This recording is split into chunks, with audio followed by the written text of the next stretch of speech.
BC సామాజిక వర్గానికి చెందిన ఒక ఎంపీ అభ్యర్థిని జగన్మోహన్ రెడ్డి ఏలూరు పార్లమెంట్‌కి ప్రకటించారు. ఆయన పనితీరు ఎలా ఉంటది? ఏంటనేది ఇక్కడ కొంత కార్యకర్త ఉన్నారు. వారిని అడిగి తెలుసుకుందాం. సార్ చెప్పండి, ఇక్కడ ఒక బీసీ సామాజిక వర్గానికి సంబంధించిన ఎంపీ అభ్యర్థికి కారుమూరి సునీల్ కుమార్ గారికి ఇచ్చారు. ఆయన ఏ విధంగా ఇక్కడ గెట్టింగ్ చేసుకొని వస్తారనుకుంటున్నారు మీరు? ఇప్పుడు 16 పార్లమెంట్ ఎలక్షన్లు జరిగినాయి అనమాట. 16 పార్లమెంట్ ఎలక్షన్లో కూడా ఇప్పటివరకు మాగంటి రవీంద్రనాథ్ చౌదరి, వాళ్ళ అబ్బాయి మాగంటి బాబు, లేకపోతే కావూరు సాంబశివరావు వాళ్ళు, లేకపోతే ఘట్టమనేని కృష్ణ, ఇలాంటి ఎప్పుడు కూడా ఒక తెలుగుదేశం సామాజిక వర్గం సంబంధించిన వాళ్ళు ఏ పార్టీ ఇచ్చినా ఒక సామాజిక వర్గానికి అగ్రకులంలో వాళ్ళకి ఇచ్చేదనమాట. కానీ జగన్మోహన్ రెడ్డి గారు మొట్టమొదటిసారిగా ఆయన చెప్పినప్పుడు నా ఎస్సీ, నా బీసీ, నా మైనార్టీ అని చెప్పిన విధంగా ఈరోజు ఏలూరు పార్లమెంట్ సీట్ అనేది మన కారుమూరి సునీల్ కుమార్ గారికి ఇవ్వడం జరిగింది. ఇది చాలా మంచి పరిణామం. అలాగే ఈ బీసీలకి ఆయన ఏదైతే చెప్తా ఉన్నారో అది ఓన్లీ మాటల్లో ఉంచకుండా చేతల్లో చూపిస్తున్నారు. దానికి ఉదాహరణ ఈరోజు ఏలూరు పార్లమెంట్కి సంబంధించి సునీల్ కుమార్ గారికి పార్లమెంటు కోఆర్డినేటర్గా ఇవ్వడం జరిగిందనమాట. అంటే ఇప్పుడు మా ప్రతిపక్ష నాయకులు ఏమంటున్నారంటే ఎస్సీలని, బీసీలను, మైనార్టీలను కూడా జగన్ ప్రభుత్వం మోసం చేసిందని చెప్పి చంద్రబాబు నాయుడు చెప్తున్నారు. మరి దానికి పరిణామంగా ఇది జగన్మోహన్ రెడ్డి గారు ఇచ్చారని చెప్పి మీరు అంటారా? ఏమంటే బీసీలని, ఎస్సీలని, మైనార్టీలని మోసం చేసిందని చంద్రబాబు నాయుడు గారు జగన్మోహన్ రెడ్డి గారి నుంచి విమర్శిస్తున్నారు. అసలు ఆయన ప్రభుత్వంలో పుట్టినప్పుడు ఒక ప్రెస్ కాన్ఫరెన్స్లో ముఖ్యమంత్రి హోదాగా ఉండి అప్పటికే 9.5 ఏళ్ళు ముఖ్యమంత్రి చేసినోడు 2014లో విభజిత ఆంధ్రప్రదేశ్కి ముఖ్యమంత్రి అయిన తర్వాత ఎస్సీలు ఎవరైనా పుట్టాలని కోరుకుని ఎలాంటి వ్యాఖ్యలు చేసింది ఎవరు? చంద్రబాబు నాయుడే కదా. అలాగే వాళ్ళ మంత్రులు వాళ్ళందరూ ఉన్నారు. ఆదినారాయణ రెడ్డి అని మంత్రి ఉండేవాడు అప్పుడు తెలుగుదేశంలో. వీళ్ళు ఎస్సీలకు శుభ్రం ఉండదు, ఇంకోటి ఉండదని వ్యాఖ్యలు చేసింది ఎవరు? అలాగే ఉన్నారు. వాళ్ళకి సంబంధించిన వాళ్ళు చింతమనేని ప్రభాకర్ ఉండో ఎస్సీలు మీకెందుకు రాజకీయం రా, మీకెందుకు మాకురా రాజకీయం అని చెప్పి అన్నాడు. ఎవరు అగౌరవపడుతున్నట్టు? జగన్మోహన్ రెడ్డి గారు ఎస్సీలకు సంబంధించిన ఒక మహిళలను తీసుకొచ్చి హోంమంత్రి చేసిండు. హోంమంత్రి చేస్తే ఆవిడ మీద నీచమైన కామెంట్లు చేస్తారు. ఇప్పుడు అలాగే నిన్న ధూళిపాల నరేంద్ర చౌదరి అక్కడ అంబేద్కర్ గారి విగ్రహం పీడబ్ల్యూ గ్రౌండ్స్లో పెడితే ఆయన ఏంటి దాన్ని గవర్నమెంట్ ర్యాంక్లో కూల్చేస్తారండి. ఎట్ట కూలుతారు? వీళ్ళు ఎట్లాంటి పిచ్చి పిచ్చి మాటలు మాట్లాడుతున్నారు కాబట్టి వాళ్ళకి 2019లో 23 సీట్లు కూల్చారు. ఇప్పుడు ఆ 23 కూడా లేకుండా కూల్చేస్తారన్నమాట. వాళ్ళు ఎలాంటి వ్యాఖ్యలు చేసుకుంటా నా ఎస్సీలు, నా బీసీలు, నా మైనార్టీలు అని చెప్పి ఎస్సీల్లో పేద వర్గాలు, బీసీల్లో పేద వర్గాలు, మైనార్టీల్లో పేద వర్గాలు ఉన్న పిల్లలు ఇంగ్లీష్ మీడియంలో చదువుకోవాలి, వాళ్ళు కూడా పెద్ద పెద్ద స్థితిగతులకు వెళ్ళాలని చెప్పి ఎప్పటి నుంచో పెద్ద పెద్ద వాళ్ళందరూ పెద్ద పెద్ద ఉద్యమకారులు ఇలాంటి వాళ్ళు లేకపోతే సంఘ సంస్కర్తలు వాళ్ళందరూ ఎడ్యుకేషన్ ఆఫ్ పూర్ ఎప్పుడైనా సరే ఎడ్యుకేషన్ ద్వారా జరిగిద్దంటే జగన్మోహన్ రెడ్డి గారు దాన్ని ఇంగ్లీష్ మీడియం స్కూల్స్ పెట్టి దాన్ని ఇచ్చేస్తుంటే దాన్ని డిజిటల్ క్లాస్ రూమ్ బోర్డ్స్లో అవన్నీ పెడుతుంటే కోర్టులు పోయి అడ్డుకుంది ఎవరు? ఎస్సీలని, బీసీలని, మైనార్టీలని వాళ్ళ ఎదుగుదలని వాళ్ళ పిల్లల్ని ఎదుర్కోదాలనే అడ్డుకోవాలి చూసింది ఎవరు? తెలుగుదేశం పార్టీ. వాళ్ళు ఇప్పుడు జగన్మోహన్ రెడ్డి గారు ఉండో ఎస్సీలకు హోంమంత్రి ఇచ్చిండు, మండలి చైర్మన్ ఎస్సీకి ఇచ్చిండు, అలాగే రాజ్యసభలు 4 ఇచ్చిండు, రాజ్యసభలు 8 రాజ్యసభలు ఇస్తే 4 బీసీలకు ఇచ్చిండు, మోపిదేవి వెంకటరమణ గారు మత్స్యకార సామాజిక వర్గం ఆయనకి ఇచ్చిండు.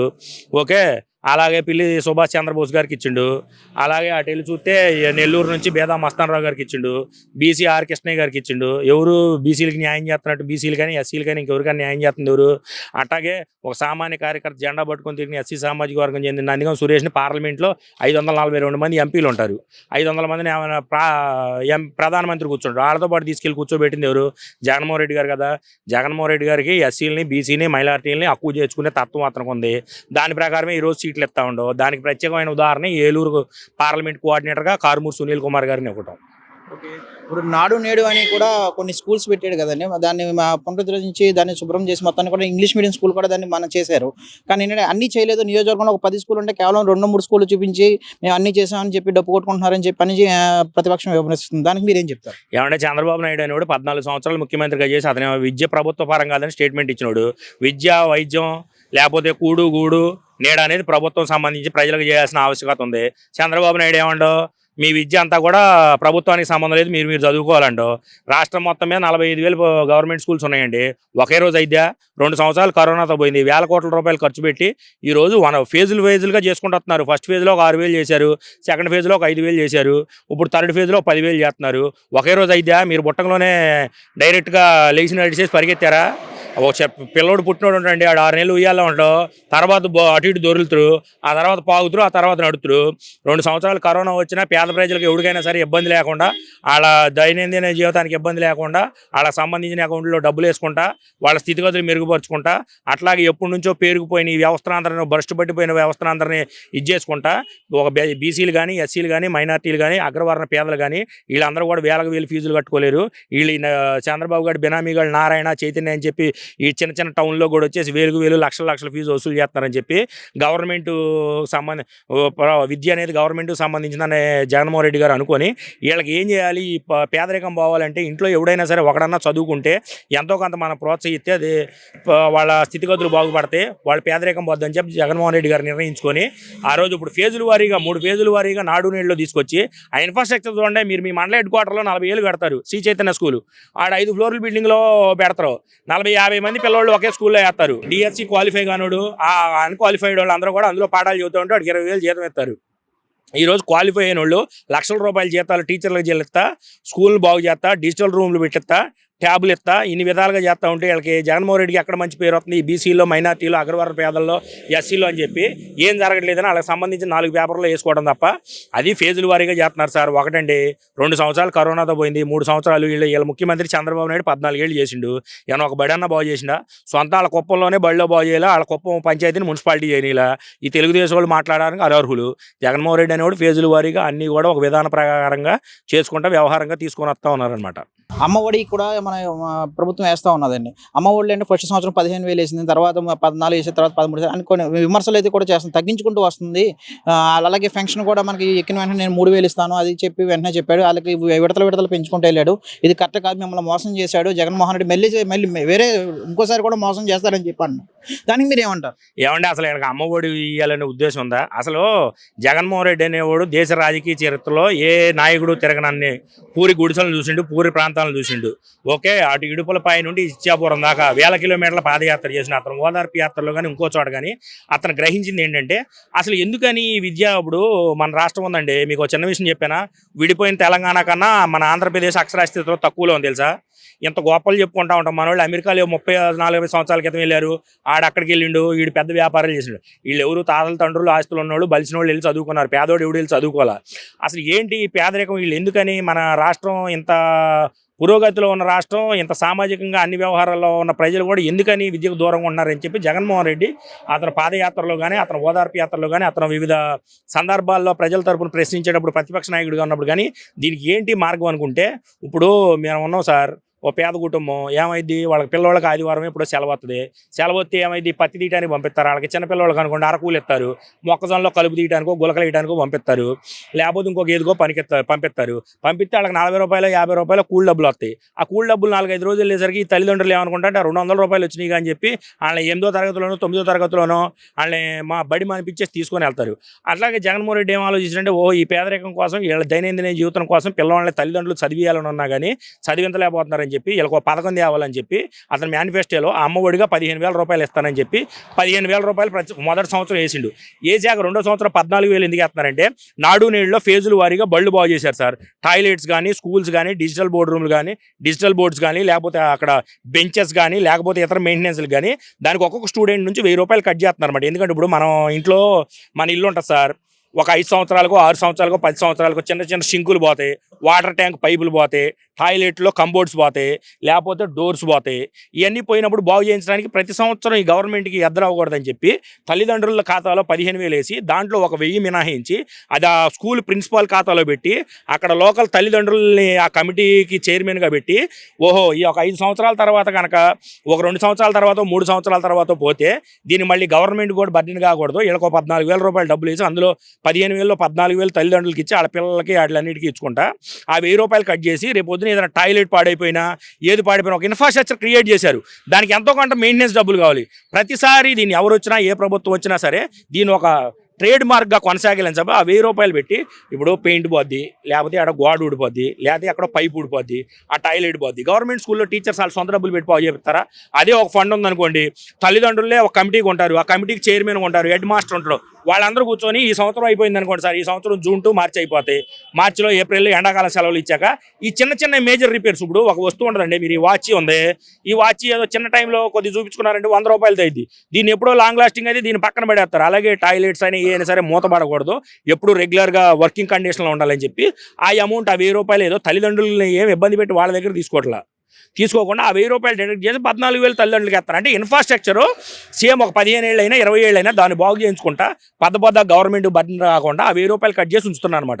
అది కూడా ఏం జగన్మోహన్ రెడ్డి లేకపోతే వైసీపీ నాయకులు తీసుకోవట్లా, స్కూల్ ప్రిన్సిపాల్ అకౌంట్లో స్కూల్ అకౌంట్లో పెట్టి తల్లిదండ్రులు ఎవరైతే చదివే పిల్లల తల్లిదండ్రులనే ఒక గ్రూప్ ఆఫ్ కమిటీగా ఏర్పాటు చేసి ఆ ప్రిన్సిపాల్ ద్వారా కూర్చొని ప్రతి సంవత్సరం అమ్మ ఈ సంవత్సరం ఏమన్నా మిస్లీనియన్స్ ఉన్నాయా, లేకపోతే బోర్డులు ఏమైనా పోయినాయా, లేకపోతే ల్యాబులు ఏమన్నా డిజిటల్ బోర్డులు ఏమైనా ప్రాబ్లం వచ్చినాయా, లేకపోతే ఇంకేదైనా ప్రాబ్లమ్స్ వచ్చిందా, టాయిలెట్స్ ఏమైనా ఉన్నాయా, లేకపోతే టైల్స్ ఏమన్నా చిన్న చిన్నవి పోయినాయా. ఇప్పుడు మన ఇల్లు బాగు చేసుకుంటాం సార్, 2-3 ఏళ్ళకి మనం బాగు చేయించుకోండి, అది పోయింది, పైప్ పోయింది, తాళం పోయింది, కప్ప పోయింది, డోర్ గొళ్ళెం పోయింది అనుకుంటాం.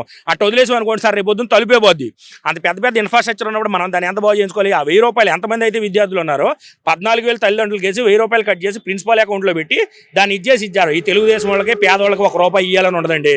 అసలు తెలుగుదేశం వాళ్ళకి మాట్లాడటానికి అరువు లేరు. వీళ్ళకి అసలుకే అమ్మఒడి అనే స్కీమే వీళ్ళ థాట్లో లేదు. Jaganmohan Reddy eradication of poor ప్రకారంగా ప్రతి ఒక్క పేదవాడు చదువుకోవాలని చెప్పిండు. మీకు ఒక చిన్న ఎగ్జాంపుల్, మొన్న ట్యాబ్లు ఇచ్చిండు. ట్యాబ్లు ఇచ్చిండు. ఆ ట్యాబ్లు కూడా పిల్లలు పబ్జీ గేమ్ కి ఆ వీడియో గేమ్స్ ఆడుకోవడానికి ఉపయోగించుకున్నారు, కానీ దీన్ని చదువు కోసం ఉపయోగించుకోవట్లేదు అని చెప్పి కూడా వీళ్ళు విమర్శిస్తున్నారు తెలుగుదేశం పార్టీ వాళ్ళు. దానికి మీరు ఏమంటారు? ఏమంటే ఇప్పుడు సాఫ్ట్వేర్ ఎంప్లాయ్ ఉంటాడు, అడుగు ల్యాప్టాప్ పెద్ద కంపెనీ, దాంట్లో సినిమాలు చూడ్డా, రిలాక్సేషన్ కోసం వాడు పద్దా, దాంట్లో పని ఏం చేయడుగా, ఇంకోటి చూస్తారు. వీళ్ళకేం లేదు సార్, ఎస్సీ ఓడో బీసీ ఓడో లేకపోతే నా బోర్డు పేదోడో ఓసీల్లో నేను కొనుక్కోలేను, 15-20 వేలు పెట్టి మా నాన్న కొనిపెట్టాలన్నా కొనిపెట్టే పరిస్థితి ఉండదు. ఆడికి జగన్మోహన్ రెడ్డి ఉచితంగా ఇస్తాను కదా ఇచ్చేసరికి ఆడు వైజ్ఞానిక పెరిగింది సార్. ట్యాబ్లో పద్దాగు చదువే ఉండదు, చదువుకుంటాడు కదా, పేదోడికి ఇస్తే ఇటు కడుపు మంట సార్. అది మెయిన్. ఈ తెలుగుదేశం పార్టీ వాడికైనా బెస్ట్ ఎగ్జాంపుల్ ఏంటి తెలుసా, దేశానికి మొత్తానికి స్ఫూర్తిదాయకమైన రాజ్యాంగ నిర్మాణ సృష్టికర్త అంబేద్కర్ గారు బొమ్మ పెడితే ధూళిపాల నరేంద్ర తెలుగుదేశం వాళ్ళు వీళ్ళు ఏంటి వీడి బొమ్మ ఏంటి ఎడబెట్టారని చెప్పి రోజు ఆ తెలుగుదేశంలో ఉండే బెదవాడ వాళ్ళు, ఆ తెలుగుదేశం సామాజిక వర్గం వాళ్ళందరూ రోజు కుళ్ళుకొని సత్తున్నారు. జగన్మోహన్ రెడ్డి అనేవాడు ఎస్సీలు బీసీలు మైనార్టీలు అగ్రవర్ణ పేదరికం ఎక్కడ ఉంటే అటు తోడుకు జగన్మోహన్ రెడ్డి ఉంటాడు. వీళ్ళు ఎలాంటి వ్యాఖ్యలు చేసుకోవటం, ట్యాబులు అయిపోతున్నారు, ట్యాబులు వీళ్ళకి ఇచ్చే మనసు ఉండదండి. అమ్మ పెట్టనేదో అడుగు తినేది అంటారు. జగన్ వచ్చిన వెంటనే కూడా నేను మద్యపానాన్ని పూర్తిగా నిషేధిస్తానని కూడా చెప్పాడు, కానీ ఇప్పుడు నిషేధించలేదు. అది కాకుండా నాణ్యత లేని మందుని పేదవాళ్ళకి పోసి వాళ్ళ జీవితాలతో ఆడుకుంటూ వాళ్ళ ఆరోగ్యం చెడగొడుతున్నాడని చెప్పి తెలుగుదేశం పార్టీ వాళ్ళు కానీ ప్రతిపక్షాలు కానీ విమర్శిస్తున్నాయి. దానికి మీరు ఏం చెప్తారు? ఇప్పుడు మద్యం గురించి వద్దాం సార్. జగన్మోహన్ రెడ్డి ఒకసారి మైలవరం కాన్స్టిట్యున్సీ కుంటముక్కల గ్రామం వచ్చిందనమాట. అక్కడ 17 ఏళ్ళ అమ్మాయి మైనర్ బాలిక పెళ్లి చేశారు పాపం. పెళ్లి చేస్తే అమ్మాయి కడుపుతో ఉండి ఒకటి సారా తాగుతా చచ్చిపోతే జగన్మోహన్ రెడ్డి అమ్మాయి దగ్గరికి వెళ్ళి 2 లక్షల రూపాయలు డబ్బులు ఇచ్చింది. ఎవడు తెలియకుండా, తెలుసా మీకు ఆ విషయం? అతను ప్రతిపక్ష నాయకుడు ఉన్నప్పుడు పరామర్శించి ఆ పిల్ల కడుపుతో ఉంటే 2 లక్షల రూపాయలు అతను సొంత డబ్బులు ఇచ్చిండు. చచ్చిపోయిన వాళ్ళు ఇంకోటి ఎవరో ముసలావిడికి ఒకడే కొడుకుంటే 50,000 రూపాయలు డబ్బులు ఇచ్చిండు. అవన్నీ చూసిన తర్వాత నేను మద్యపాన నిషేధం చేస్తానని చెప్పిండు. మద్యపాన నిషేధం చేయడానికి ఒక కమిటీ వేసిండు. కమిటీ వేసి ఒకేసారి లిక్కర్ అనేది తీసేస్తే అలవాటు పడ్డ జనం తాగడం ఒకేసారి తీసేస్తే సైకలాజికల్గా ఎన్నో ప్రాబ్లమ్స్ వస్తాయి, డిఫరెంట్ ఫంక్షనింగ్స్ ఉంటాయి అని చెప్పి దాన్ని గ్రాడ్యువల్గా తగ్గించడానికి ఫస్ట్ ఏం చేసిండు, మద్యం గవర్నమెంట్ అమ్ముతుంది. ఈ సిండికేట్ గాళ్ళు, ఈ బ్రోకర్ గాళ్ళు, వీళ్ళందరూ తెలుగుదేశం చెంచాగాళ్ళు, వీళ్ళు అమ్ముకోవడానికి ఏముండదు. దానికి గవర్నమెంట్ మద్యం నడుపుతుంది. దానికి ఒక టైం పెట్టిండు, 10 to 10. ఓకే, గవర్నమెంట్ ఆ టైంలో అమ్మదనమాట. తర్వాత అమ్మదు, బ్లాక్లో గీక్లో దొరకదు. బెల్ట్ షాపుల్ని 40,000 బెల్ట్ షాపులు ఉక్కు పాదాలతో అణిచేసిండు. మామూలుగా కాదు, ఎక్స్చేంజ్ వాళ్ళని పిలిచి ఒక్క బెల్ట్ షాప్ కూడా ఉండదు, కలెక్టర్లు చెప్పిండు ఒక్క బెల్ట్ షాప్ కూడా ఉండకూడదు, మద్యం గవర్నమెంట్ టైమింగ్స్ అయిపోయాక అమ్మడానికి వీల్లేదని చెప్పి బారులు తగ్గించిండు. అలా విధంగా వైన్ షాపులు తగ్గించిండు. ఇప్పుడు అదివరకు ఎన్ని కేసులు అమ్మేది, విస్కీ కానీ బ్రాందీ కానీ 50 లక్షల కేసులు 60 లక్షల కేసులు అమ్మేది. ఇప్పుడు ఎంత అమ్ముతుంది, సగానికి పడిపోయింది. బెల్ట్ షాపులు 40,000 బెల్ట్ షాపులు లేవు కదా. ఈరోజు ఒక బెల్ట్ షాప్ అని ఉందా? చంద్రబాబు కుప్పం పోయి చూడమను, లేకపోతే ధూళిపాల నరేంద్ర చౌదరిని ఆడ పోయి చూడమను, ఈ ప్రెస్ మీట్ పెట్టే వరలరామైన పావర్లో చూడమను, లేకపోతే ఇంకోటి చూడమను. బెల్ట్ షాపులు అనేది ఉక్కు పాదాలతో అంచేసిండు. ఓకే, అది స్టెప్ బై స్టెప్ తీసుకొస్తుండో. వీళ్ళు ఏం చేస్తున్నారు, ఇప్పుడు గవర్నమెంట్లో అధికారంలోకి వస్తే చంద్రబాబు అయినా పవన్ కళ్యాణ్ అయినా ఏం చెబుతారు, మేము 5% ఇది మంచి మద్యం తీసుకొస్తాం అంటున్నారు. జగన్మోహన్ రెడ్డి కంట్రోల్ చేయడానికి అన్ని ప్రతిపాదనలు సృష్టించి తీసుకొని 2 సంవత్సరాలు కరోనా పోయినా అన్ని వ్యవహారం చేసుకోండి, దాన్ని కట్టడి చేస్తుంటే మేము మంచి మద్యం పోతాం అంటున్నారు. ఆయన సొంత బ్రాండ్లు ఏవో పెట్టి బూమ్ బూమ్ అని, లేకపోతే జగన్ మంది అని ఏ రకరకాల సొంత బ్రాండ్లు తెచ్చుకుంటున్నాడు. ఇది ఏమంటే సొంత బ్రాండ్ కాదు, నువ్వు తెలంగాణ బూమ్ బూమ్ బేరా అనేది బాగా జనం ఎక్కువ తాగుతారు తెలుసా. బీరా ఉంటుంది, బూమ్ బూమ్ బీరా, యామ్స్టార్ అనేది ఆస్ట్రేలియా బీరు తెలుసా, లోకల్ మేడ్ కాదు. యామ్స్టార్ అనేది ఆస్ట్రేలియన్ బీరు. ఓకే, సొంత బ్రాండ్ అనేది నువ్వు నేను అమ్ముకోవడానికి నీ ఇంట్లో సరుకులో నా ఇంట్లో సరుకులో కాదు. దానికి సెంట్రల్ గవర్నమెంట్ ఒక ఎక్స్చేంజ్ డిపార్ట్మెంట్ ఉంటుంది, దాని ప్రకారం అయ్యి టెస్టులు చేస్తుంది.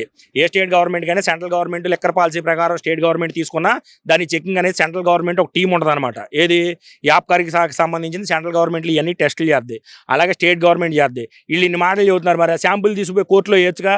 ఇవన్నీ ఏముండదు సార్, ఏదో విధంగా బురద జాలాలి. జగన్మోహన్ రెడ్డి పేదలకు ఏదో ఒకటి చేస్తుండో, మేము చేస్తామన్నా కానీ ప్రజలు మమ్మల్ని నమ్మే పరిస్థితి లేదు. పేదలు నిరుపేదలు, ఎస్సీలు, ఎస్టీలు, మైనార్టీలు వీళ్ళందరికీ పదవులు ఇస్తుండో, వీళ్ళ వృద్ధిలోకి తెస్తుండో, వీళ్ళ పిల్లలకు చదువు చెప్పిస్తుండో, ముసలాళ్ళకి ఏమో ఇంటికి పోయి పింఛన్లు ఇస్తుండో, లేకపోతే ఇప్పుడు ఈ మధ్య ఎలాంటి చిల్లర మాటలు మాట్లాడారు. జగన్మోహన్ రెడ్డి రేషన్ బండ్లు పెడితే డోర్ డెలివరీ చేస్తుంటే ఇట్టే మాట్లాడారు.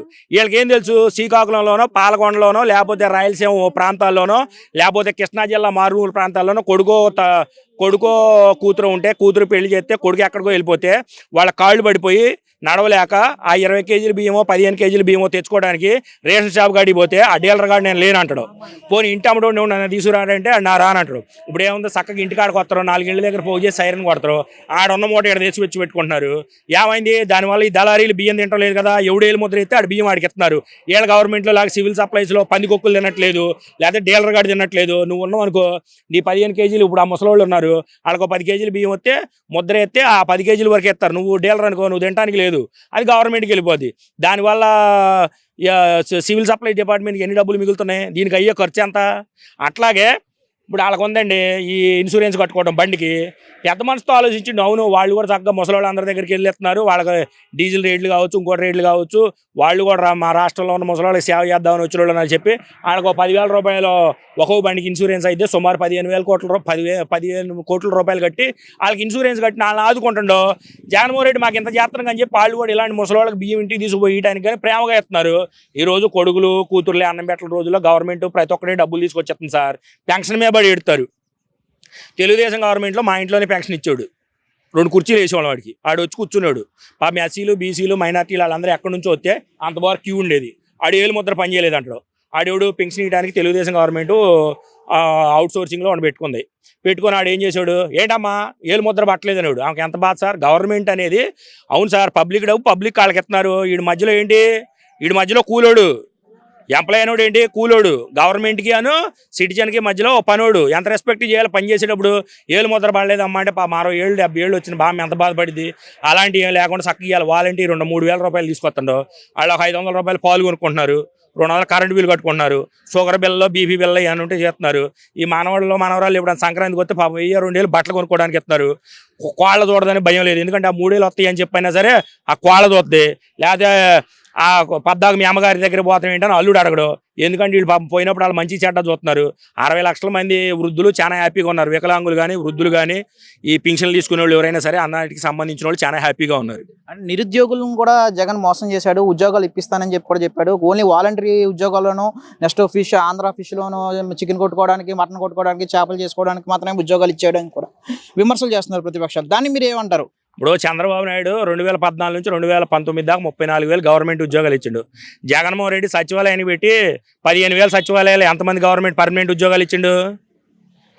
1,30,000 ఇచ్చిండు. అవి కాకుండా ఏఎన్ఎంలని గవర్నమెంట్ హాస్పిటల్లో డాక్టర్లు ఎంతమంది ఉండేవాడు? అదివరకు గవర్నమెంట్ హాస్పిటల్ డాక్టర్ అంటే ఆడు ఎప్పుడో వచ్చాడు. ఇవాళ గవర్నమెంట్ హాస్పిటల్లో డాక్టర్ 9ంటికి వెళ్ళి తంబేయటం కాదు, ఫేస్ ఐడి పెట్టాలి. 9ంటికి వెళ్ళి 4 దాకా వైద్యం చేయాలి. అర్థమైందా? ఎంతమంది గవర్నమెంట్ డాక్టర్లు రిక్రూట్ చేసిండు? నర్సులు ఎంతమంది తీసుకుండో? అవుట్ సోర్సింగ్లో ఎంతమందికి ఇచ్చిండు? తర్వాత ఇప్పుడు ఎకోమా కంపెనీ ద్వారా కానీ, లేకపోతే అక్కడ పల్సెస్ పెట్టారు గుంటూరులో, అది కానీ, లేకపోతే అక్కడ టాటా బిర్లా వాళ్ళు వెస్ట్ గోదావరిలో పెట్టారు, అది కానీ, ఇప్పుడు అక్కడ స్టీల్ ప్లాంట్ కడుతున్నారు కడపలో, 4 పోర్ట్లు కడుతున్నారు, ఫిషింగ్ హార్బర్లు కడుతున్నారు, జెట్టీలు కడుతున్నారు. దానివల్ల ఎంత ఎంప్లాయ్మెంట్ వస్తుంది? ఇప్పుడు జెట్టీలు కట్టం కానీ, ఫిషరీలు కట్టం కానీ, చంద్రబాబు నాయుడు ఫిషరీలో వాళ్ళు వెళ్ళి మాకేంటి సార్ ఇది అన్నారనుకోండి, మీ తోకలకి ఎత్తా మీరు వెళ్ళండి. జగన్మోహన్ రెడ్డి అట్టేమనండా ఫిషరీలు కట్టిండు. సుమారు 60-70 వేల మంది మత్స్యకార కుటుంబాలకు ఒక శాశ్వత ప్రాతిపదికన వాళ్ళకి ఒక ఉపాధి చూపిస్తుండు, అందుకే కట్టిండు. ఇప్పుడు లేకపోతే మీకు గుర్తుందా, చంద్రబాబు నాయుడు గవర్నమెంట్లో పాపం చేపలు పట్టుకోవడానికి తెలియక ఒక తీర ప్రాంతం దాటి వెళ్తే 2018లో ఓషన్ దానికి సంబంధించిన వాళ్ళు వేరే దేశం వాళ్ళు వాళ్ళని తీసిపోయి అరెస్ట్ చేస్తే జగన్మోహన్ రెడ్డి అక్కడ కేంద్ర ప్రభుత్వంతో, ఫారిన్ అఫైర్స్ మినిస్టర్తో వాళ్ళతో మాట్లాడి వాళ్ళని విడుదల చేసి తీసుకొచ్చిండు. ఇలాంటి వాటికి ఒక పర్మనెంట్ సొల్యూషన్ కావాలని జెట్టీలు కడుతుండవు. ఏమండి జెట్టీలు కట్టి ఫిషర్మ్యాన్లు అక్కడ సముద్రంలో వేటకెళ్ళి వాళ్ళు సొంతకు బతకడం జగన్మోహన్ రెడ్డి చేసిన తప్ప, వాళ్ళకి ఉపాధి కల్పించడం, వీళ్ళ పిచ్చి మాటలు, పిచ్చి కథలు ఇవన్నీ వీళ్ళు కట్టి పెట్టాలి. ఎలాంటి అబద్ధాలు ప్రజలు నమ్మరు. జగన్మోహన్ రెడ్డికి ముక్తకాండంతో 2024లో 175-170 సీట్లు ఇచ్చి గెలిపించడానికి ప్రజలు సిద్ధంగా ఉన్నారు. బీసీ సామాజిక వర్గానికి చెందిన ఒక ఎంపీ అభ్యర్థిని జగన్మోహన్ రెడ్డి ఏలూరు పార్లమెంట్కి ప్రకటించారు. ఆయన పనితీరు ఎలా ఉంటుంది ఏంటనేది ఇక్కడ కొంత కార్యకర్త ఉన్నారు, వారిని అడిగి తెలుసు. పశ్చిమ గోదావరి జిల్లాలో ఏదైతే ప్రాణహితంగా ఉన్న పోలవరం ప్రాజెక్ట్ ఉందో అది పూర్తి చేయలేదు వీళ్ళు. అని ఒక విమర్శ చేస్తున్నారు. అందులో దీంతో పాటు ఈ ప్రభుత్వం వచ్చిన తర్వాత 2019 నుంచి ఇప్పటివరకు కూడా ఇద్దరు మినిస్టర్లు మార్చారు ఇరిగేషన్ డిపార్ట్మెంట్కి అని చెప్పి కూడా విమర్శలు చేస్తున్నారు. అయినా సరే పోలవరం పూర్తి అవ్వలేదని చెప్పి వాళ్ళు విమర్శ చేస్తున్నారు. ఎందువల్ల అవ్వలేదు అంటారు, మీరు ఏమని చెప్తారు? ఇప్పుడు అది కేంద్ర ప్రభుత్వం విభజన హామీలో ఇచ్చింది. చంద్రబాబు గారు కమిషన్లు కొట్టేద్దామని చెప్పి పోలవరం నేను కడతా అని చెప్పిండు. అసలు Polavaram first Congress government MP Rayapati Sambasiva Rao Transstroy కంపెనీకి ఇచ్చారు. అట్టగాది వీళ్ళ కులగురు రామోజీ కోసం దాన్ని ఏం చేసిండు, ఫామ్ 16 పెట్టి వీళ్ళు కట్టడం లేదు ఏం లేదని చెప్పి నవయోగా తీసుకొచ్చిండు. నవయోగా వాళ్ళు కాలేదు. ఓకే, వీళ్ళు ఏం కట్టారు, 2000 రూపాయలు పెట్టి 2000 కోట్ల రూపాయలు పెట్టి అదేదో వాళ్ళు దాంట్లో డబ్బులు మీరది అని చెప్పి బ్యారేజ్ పూర్తి అవ్వకుండా అది కడితే అది కొట్టుకుపోయింది. అది చంద్రబాబు గారి వల్లే అది పోలవరం అనేది ఆ డయాఫ్రామ్ వాల్ కొట్టుకుపోయింది. వరదలు వచ్చినాయి కదా, ఇప్పుడు దానికి బండేశారు, బండేసి వాటర్ టర్న్ చేశారు. వాటర్ టర్న్ చేసి యుద్ధ ప్రాతిపదికన బ్యారేజీ కంప్లీట్ చేసిండు. చంద్రబాబు ఏడ ఇసుగుట్లో నిలబడి అదిగో అయిపోయింది ఇదిగో కలిపోయింది అన్నాడు. జగన్మోహన్ రెడ్డి చంద్రబాబు లాగా జగన్మోహన్ రెడ్డి తాళ్ళు కట్టి ఇది గేటు పెట్టని చెప్పాల, శుభ్రం గోళ్ళు కట్టిండు, హైడ్రాలిక్ సిలిండర్లు అవన్నీ పెట్టి శుభ్రంగా 42 గేట్లు ఫిక్స్ చేసిండు. దాని మీద శుభ్రం కార్లు వెళ్తున్నాయి. దానికి ఒకప్పుడు ఎన్విరాన్మెంట్ క్లియరెన్స్ కానీ ఇంకోటి కానీ చంద్రబాబు నాయుడు దాదాపు ఎన్డీఏలో ఉండి కూడా దానికి పోలవరం ఎస్టిమేట్లు రివైజ్ ఎస్టిమేట్లు వేయించాల. జగన్మోహన్ రెడ్డి రివైజ్ ఎస్టిమేట్లు శాంక్షన్ చేసింది కదా, 2-3 సార్లు డబ్బులు తీసుకొచ్చింది కదా. అలాగే పోలవరం R&R ప్యాకేజ్ అవన్నీ కూడా వేస్తాను కదా, అలా పక్కా ఇళ్ళు నిలబడుతున్నాయి కదా. ఓకే, చంద్రబాబు నాయుడు చేసిన నిర్వాహకం వల్ల అవన్నీ డిలే అవుతా ఉన్నాయి.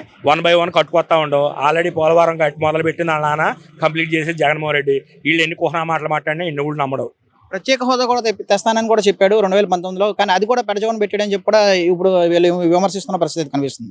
ఏమంటే ప్యాకేజ్ కావాలని చెప్పి అర్ధరాత్రి 12 ప్రెస్ మీట్ పెట్టి ఈ ఓటుకు నోటు కేసు వీడి పాత కేసులు ఉన్నాయని చెప్పి వీడి స్కాములు వీటిలన్నింటి కోసం పోలవరం అయినా ప్రత్యేక హోదా అయినా తాకట్టు పెట్టినోడు ఎవరు? ఒక స్టేట్ గవర్నమెంట్ ఒక రిజల్యూషన్ చేసి పంపించింది అనుకో, అది సెంట్రల్ గవర్నమెంట్ అనేది రిజల్యూషన్ మీ స్టేట్ గవర్నమెంట్ చేసి పంపించిందని అన్నారు. దాని మీద జగన్మోహన్ రెడ్డి ఈ రోజుకి పోరాడుతుండో. దానికి సమాంతరంగా రెవెన్యూ లోటు 10,000 కోట్లు తీసుకురాలా.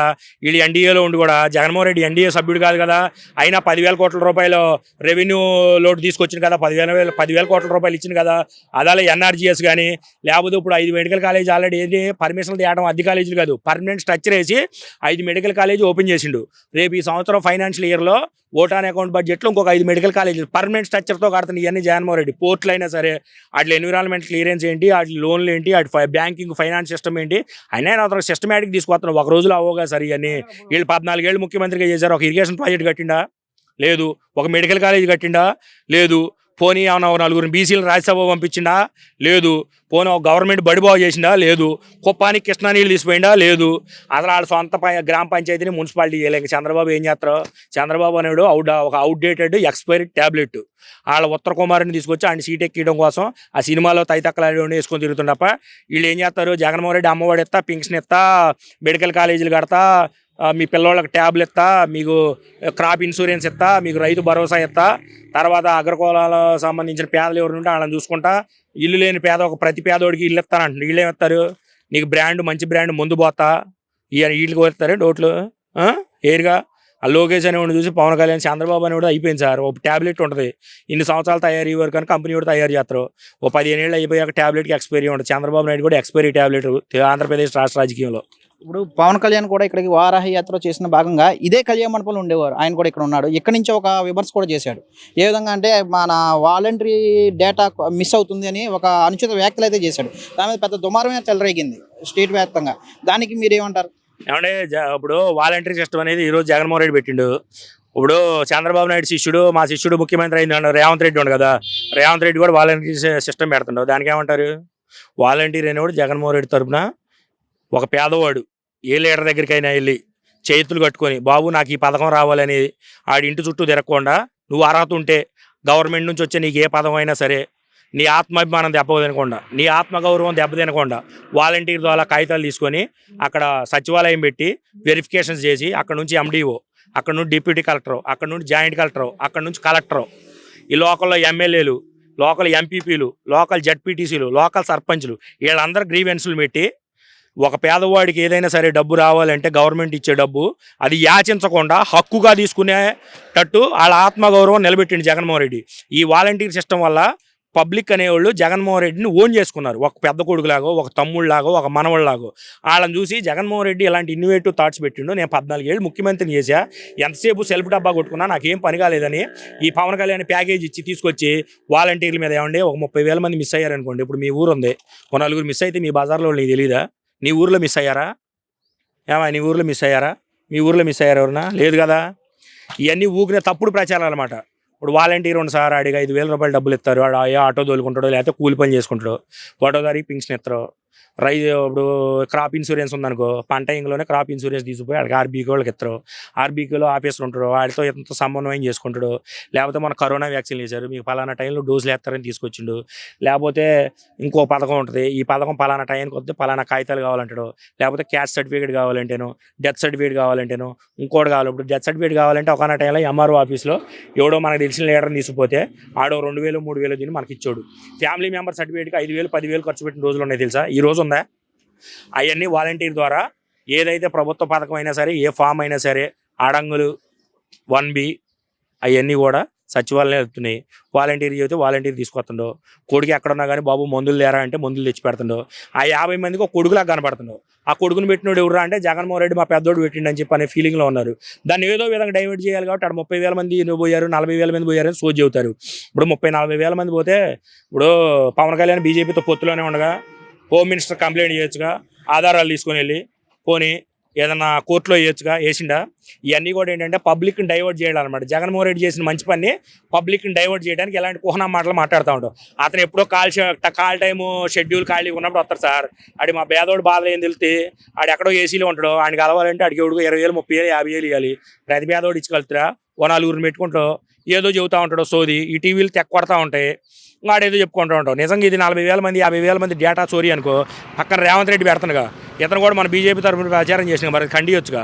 ఇప్పుడు పక్కన వాళ్ళు ఆర్బీకేలు పెట్టారు, లేకపోతే తమిళనాడు వాళ్ళు సచివాలయాలు కొన్ని చోట్ల పెడుతున్నారు, అర్థమైందా. లేకపోతే ఆర్బీకే ఇంకో స్టేట్ వాళ్ళు పెడుతున్నారు. జగన్మోహన్ రెడ్డి ట్రెండ్ సెట్టర్ అండి, అతను దేశానికి ఒక ఆదర్శం. అతను ఏ పథకం చేసినా కానీ పక్క స్టేట్ వాళ్ళు వచ్చి చూసిపోతున్నారు. మీకు చిన్న విషయం చెప్పాను, పంజాబ్ సీఎం వచ్చి వైజాగ్ దగ్గర మనకి ఫార్మా హబ్ వచ్చింది తెలుసా. దేశం మొత్తంలో కేంద్ర ప్రభుత్వం 2 ఫార్మా హబ్లు అనౌన్స్ చేస్తే సౌత్ ఇండియాలో హైదరాబాదు, ఏదైతే తెలంగాణ, తమిళనాడు, కర్ణాటక ఇవన్నీ పోటీ పడ్డా జగన్మోహన్ రెడ్డి సైలెంట్గా తీసుకొచ్చి ఫార్మా హబ్ వైజాగ్ దగ్గర పరవాడలో కడుతున్నారు తెలుసా. దాన్ని చూడటానికి రాజస్థాన్ సీఎం వచ్చిండు. అసలు ఏంటి ఇన్ఫ్రాస్ట్రక్చర్ ఏంటి, ఇట్లా వస్తున్నారు ఏంటి అని చెప్పి. అది జగన్మోహన్ రెడ్డికి స్టైల్ ఆఫ్ ఫంక్షనింగ్. అతను ఎలాంటి బిల్డప్ మాటలు ఇవన్నీ చెప్పడం, అతను చేయాలనుకుంది పబ్లిక్ చేస్తారు. అది ఇది ఇక్కడ ఉన్న పరిస్థితి. అయితే మేము ఏదైనా సరే పారదర్శకంగా పేదలతో కానీ ఎస్సీ ఎస్టీ బీసీ మైనారిటీ అందరినీ కూడా ఒకే సమానంగా చూస్తామని చెప్తున్న పరిస్థితి కనిపిస్తుంది.